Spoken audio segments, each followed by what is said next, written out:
Oi, coração! O vídeo de hoje é uma resenha nova. A leitura da vez, Tiraknath, As Crônicas de Dubiá.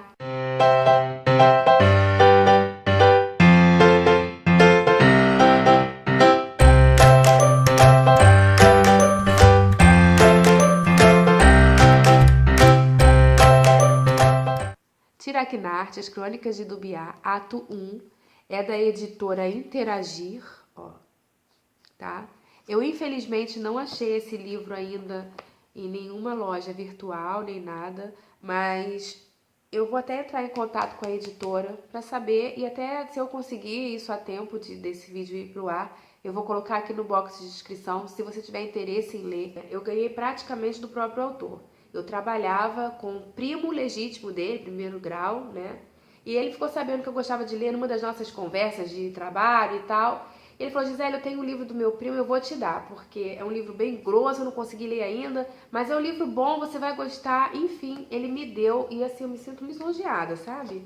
Porque até dedicatória tem. Na verdade era pro primo, mas eu fiquei com ela, tá? Tem meu nomezinho aqui, adorei. Ela vai ser uma resenha meio complexa. Primeiro porque eu sou a primeira pessoa a resenhar este livro. Segunda coisa, é complexo porque a narrativa do livro é complexa, né? Todo o desenrolar da história é complexo. Então para você fazer uma resenha de um livro como esse, você precisa ter cunho firme. Eu me identifiquei muito com o Júnior Damasceno, que é o autor, porque ele, além de ser cristão e pastor, né, ele é missionário, ele é escritor, regente de um coral. Pelo jeito ele ama pintura também, né, porque o próprio livro, olha só que lindo, é uma tela, né, a capa do livro é uma tela. E o tempo todo, no livro inteiro, tem menções a telas o tempo todo. E tudo é uma pista de alguma coisa. Eu me identifiquei muito com ele. Eu também adoro música, fiz muito tempo de canto coral, fiz muito tempo de teatro, escrevi vários livros. A única diferença entre nós é que eu não tenho nenhum publicado, mas ele tem. Agora vamos ao livro, Gisele. Você já me falou muitas coisas, vamos a ele. Enfim, gente. Esse livro fala da jornada de um grupo de pessoas que precisa cumprir uma determinada missão que já tinha sido profetizada há muito tempo antes, muitos milhares de anos antes, e por causa dessa missão, várias outras pessoas tinham se preparado para aquele tal dia maravilhoso que aconteceria. Na verdade, o grupo central se resume em 3 pessoas, que é a Norata, a Nete e o Christian. São jovens, têm em torno de 18, 20 anos, mais ou menos. A Norata, que é a personagem principal de tudo, ela tem dons, e os dons dela são revelados à medida que vai se passando. Mas ela, na verdade, ela tem um dom de revelação. E ela consegue ouvir conversas importantes de pessoas que estejam muito longe dela. Ela consegue ouvir e saber quem é que está falando. A Nete também tem esse tipo de dom, mas é um pouco mais filtrado. A Norata é a que tem o dom master, né, vamos dizer assim. E é por causa desses dons que ela tem que vai sendo confirmado por onde ela passa que ela é realmente a escolhida para a profecia. Porque ela conseguia fazer coisas que ninguém mais conseguia fazer. Ela conseguia ver coisas que ninguém mais conseguia ver. E o dom de revelação dela não é descrito assim no livro, dom de revelação, era o dom, né? Mas eu digo que é um dom de revelação porque ela conseguia ver as coisas futuras e presentes, ou em visões, ou em sonhos, o tempo inteiro. Além desse ouvido aguçado que ela tinha. O Christian, na verdade, ele surgiu meio que do nada para integrar aquele grupo ali, sem a menor pretensão e nada. Ele foi somente uma pessoa escolhida porque no momento, ele sabe aquela pessoa que está no momento certo, na hora certa, no lugar certo? Basicamente por isso. Mas até então, ele não sabia que ele participaria de alguma coisa assim. A profecia já dizia que seria um grupo com 2 meninas e um rapaz, mas ninguém sabia de onde seriam essas pessoas. E como o reino Tiraknath era um reino muito rico, eles esperavam que essa profecia surgisse da nobreza, de alguém muito bem capacitado, muito bem né, e tal. E se depararam com um grupo, assim, ínfimo de pessoas que não tem nada, não tem onde cair morta, e ninguém daria a menor ideia, ninguém daria menor ouvidos. Ainda mais se tratando de mulheres e jovens e pobres, ninguém diria nada, né? E por causa disso mesmo que eles são os escolhidos. Porque se eles fossem pessoas muito importantes ou pessoas que tivessem sido muito bem preparadas, ficaria óbvio, né?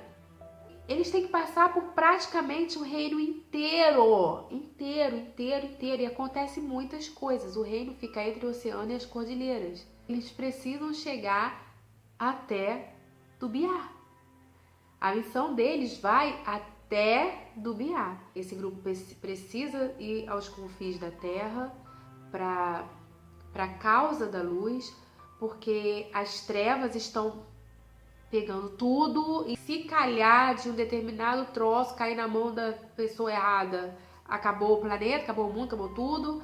Então, quer dizer, eu achei sinceramente que cairia assim, eu vou ler, mas eu já sei até o final. Já sei que vai ser do começo ao fim.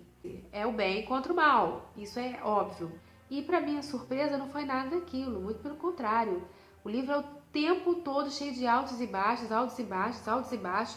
E você começa a entender que aquele personagem que você viu lá na frente, chega lá atrás, é caraca!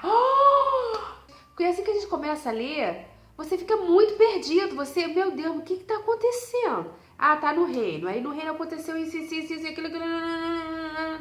Aí de repente está em outro lugar, porque ele já te leva para um outro lugar para você conhecer uma outra situação. Porque no meio da trama toda, aquelas situações se cruzam e se encontram. E por isso que aconteceu assim. Então, assim, sabe?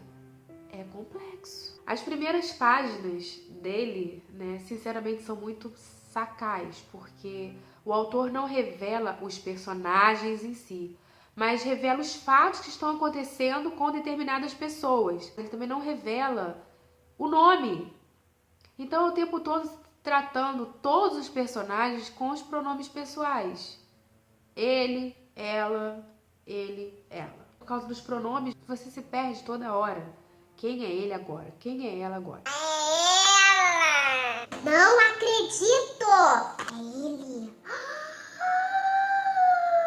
Eu não sei o que aconteceu! Você fica o tempo todo intrigado. Quem é fulano? Quem é ciclano? Até que começa a ação propriamente dita.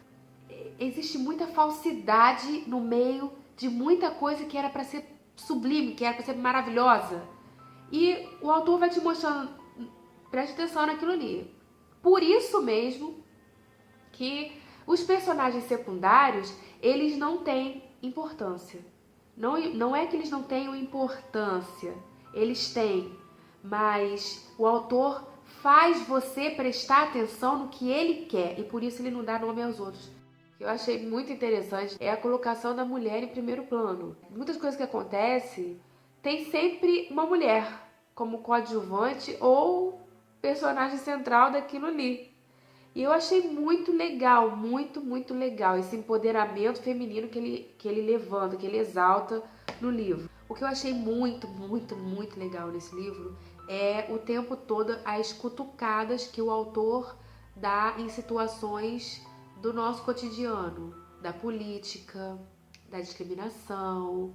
Sem se aprofundar, ele toca na ferida o tempo inteiro. Ele traz muita crítica, gente, muita crítica. Crítica de pessoas que estão num determinado círculo, que tem que ser pessoas boas, que precisam ser pessoas que têm que dar exemplo, e essas pessoas não têm nada de exemplo, porque bate de frente com muita coisa que a gente vê atualmente, bate de frente com muita coisa que não pode acontecer, bate de frente com muita situação que você pensa, não, mas fulano não é gente boa. E como é que ele fez isso? Ali você já começa a ver um monte de gente assim, se perdendo nas suas convicções, entendeu? E isso é muito interessante porque isso é muito atual, isso é muito verdadeiro. Eu não tô dando nenhum spoiler, gente, tá? Eu espero que não. Se eu dei desculpa aí, foi mal, acho que um spoilerzinho. Não sei. O tempo inteiro tem um monte de desconstruções a partir de algum evento. Aconteceu isso, aquilo lá desmorona, entendeu? Aconteceu aquilo ali, o outro lá fica indignado. Então, assim, aí você fica pensando, mas Como assim? Ué, eu não entendi. Por que ele agiu assim? Ué, mas ela não é! Ué! como eu falei, no comecinho do livro são contadas várias histórias com contextos completamente diferentes que se cruzam no meio da história. E uma delas é dos personagens principais, que você precisa conhecer.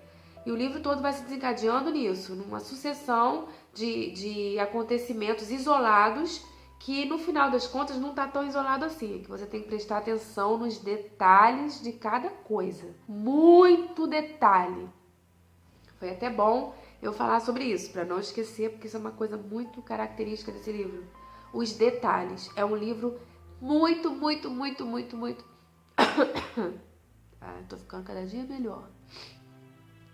Detalhes de alguma coisa. É o detalhe da roupa, o detalhe do móvel, o detalhe da tela na parede, o detalhe das flores, o detalhe das cordilheiras, o detalhe da neve, o detalhe da cidade, o detalhe da loja, o detalhe do palácio, o detalhe da... Tudo tem detalhe, mas é uma riqueza de detalhes que, assim, eu entendo detalhe como o quê? Como um troço pequenininho que você dá uma exaltada, mas é um troço pequenininho que você dá uma exaltada.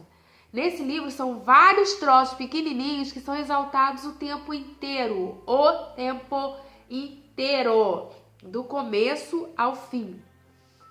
Isso também é uma coisa que chega a ser cansativo. Mas tem um porquê. Tudo tem um porquê.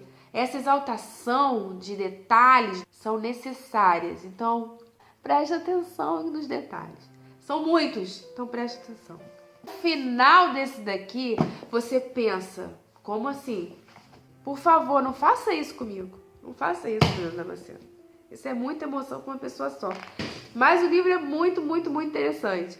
Pela quantidade de detalhes, pela riqueza de assuntos, como muitos deles envolvendo arte. O tempo todo você consegue perceber a profundidade de conhecimento artístico de tudo, de teatro, de música, o tempo todo você consegue perceber isso, de pintura. Gente, é um livro muito assim, tá? Eu espero não ter dado nenhum spoiler aqui. A minha resenha de hoje é essa. Eu espero que você goste, vale muito a pena. Eu fico honrada em ter sido a primeira a fazer essa resenha. Quem sabe se torna um best-seller. Muita sorte, Fernanda Damasceno. Estou torcendo por você e esperando o ato 2 das Crônicas de Dubiá, ok? Então esse foi o vídeo de hoje, espero que você tenha gostado. Eu espero não ter ficado meio maluco, mas assim, a leitura é meio maluca. Você precisa prestar atenção, tá? E é um livro intrigante, muito intrigante, tá bom? Se você gostou, dá um joinha, aproveita, tá? Eu espero não ter ficado longo, eu sei que vocês não gostam de vídeo longo, então tô fazendo tudo bem miudinho, bem rapidinho, para vocês assistirem até o final e dar um joinha merecido de cada dia, tá bom? Beijo pra você, fica com Deus e até o próximo vídeo.